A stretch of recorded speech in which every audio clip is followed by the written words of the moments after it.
Hi, Math 186 kids. Welcome to section 11.2, Arithmetic Sequences.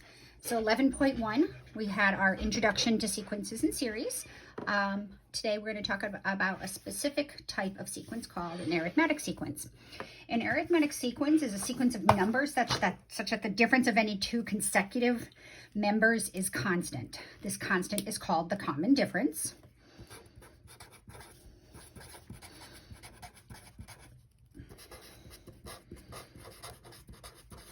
And we usually typically denote it with a D. So D is just any term of the sequence minus the previous term. So for example, if we look at this guy right here, 5, 8, 11, 14, 17, 20, we can see that it goes up 3 each time, right? So to get from one term to the next, we just add 3.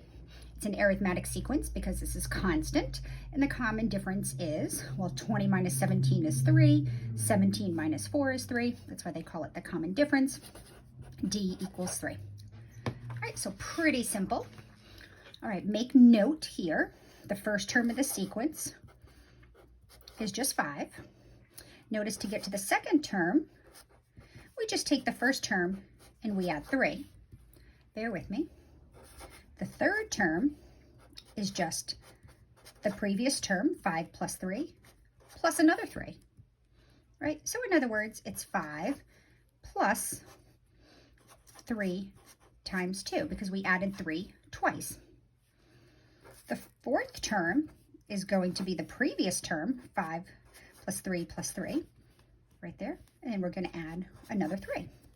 So to get to the fourth term, we started at the first term, and we added 3 times.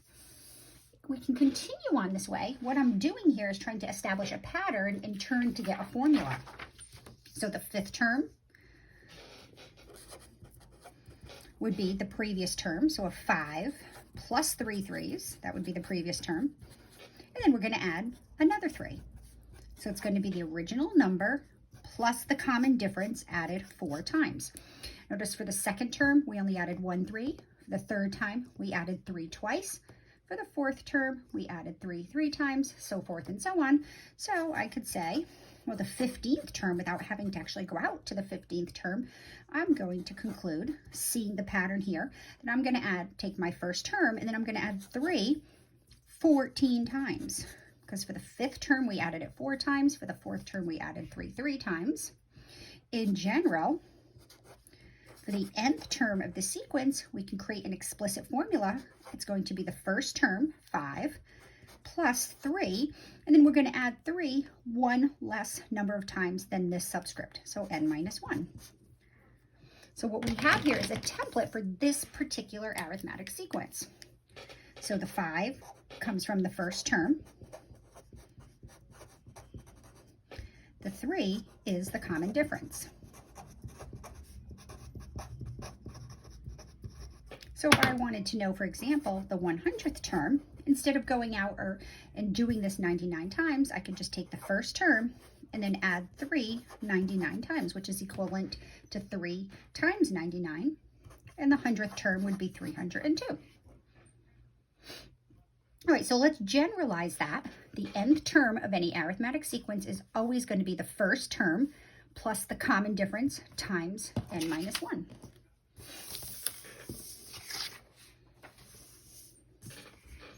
So we're going to say the general formula, the nth term of the sequence is going to be the first term plus the common difference times n minus 1. So that is our template for our arithmetic sequence. AN is the nth term, A1 is the first term, and D is the common difference.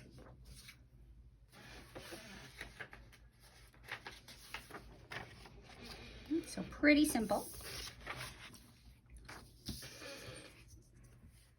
So here we have -3, then 7, 17, 27. Right here. So if we notice, to get from -3 to 7, would have to add 10. To get from 7 to 17 would add 10. To get from 17 to 27 would add 10 again. So we're going to assume that this pattern continues. So the first term of this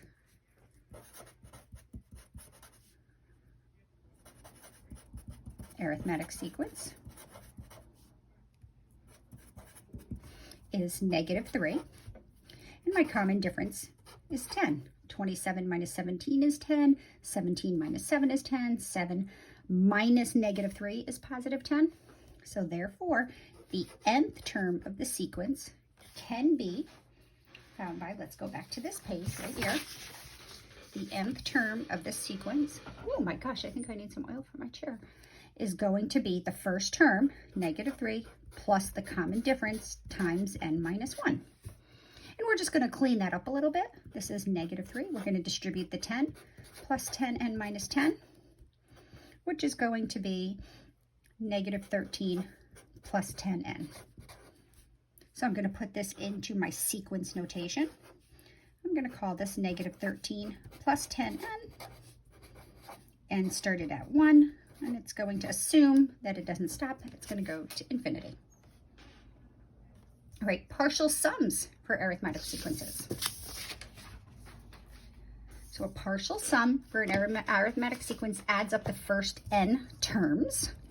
So Sn is just going to be the first term plus the second term plus the third term. And we're going to stop at the nth term. So if it was S10, it would stop at the 10th term.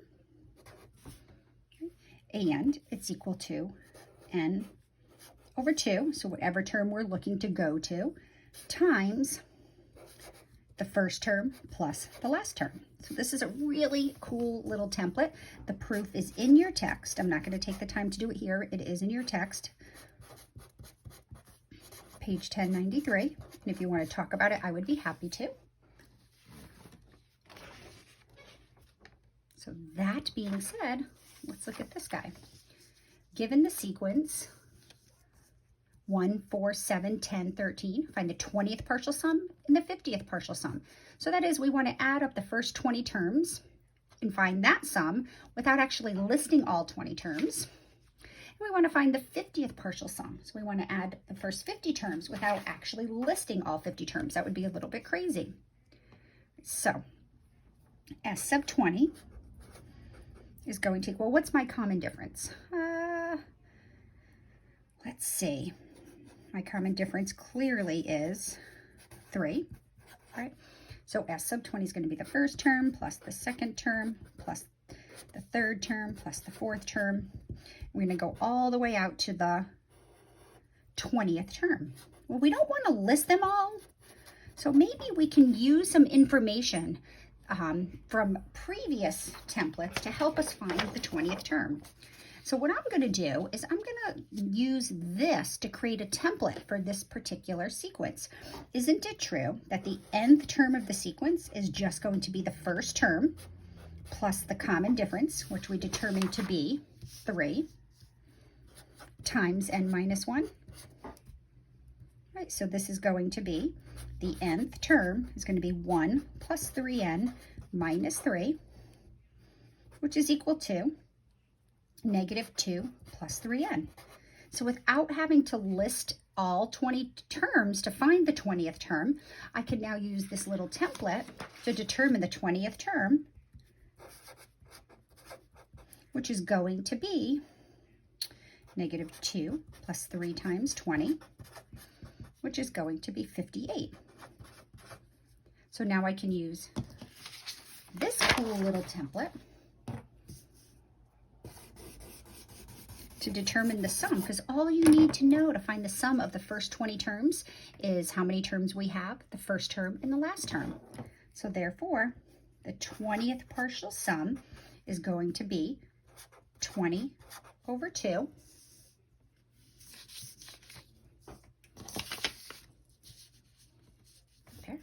times the first term, which is 1, plus the 20th term, the last term, which we just determined was 58.